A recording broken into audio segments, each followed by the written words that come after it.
Welcome to day 27 of our 30 days weight loss challenge. As you can see, I'm always wearing a smiling face now because we are counting down already.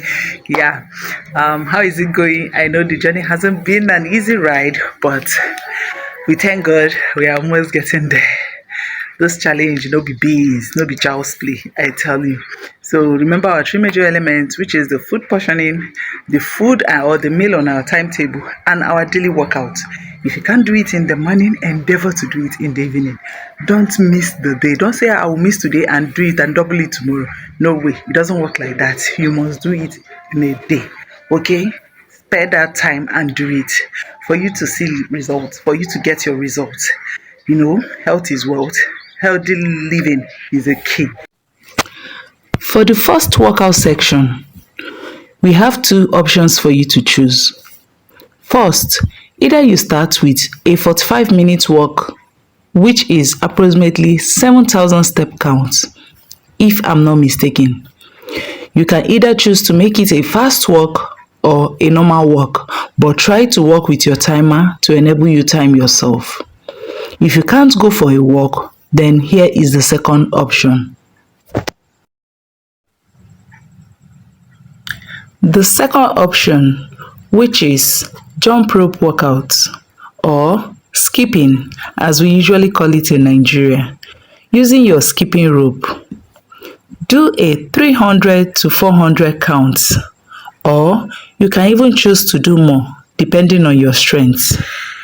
Before we move on to the second segment of our workout section.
If you enjoyed today's workout, thumbs up. If you find today's workout helpful and interesting, please don't forget to click the like button. Drop your comment in the comment section, share with your family and friends, and most importantly, if you haven't joined my YouTube channel family, what are you waiting for? Kindly come over. Let's show you some love by clicking the subscribe button and the bell icon for more amazing videos on CJ's Market Quest 30 Days Weight Loss Challenge and other amazing video updates. Thank you for watching. See you tomorrow. Bye.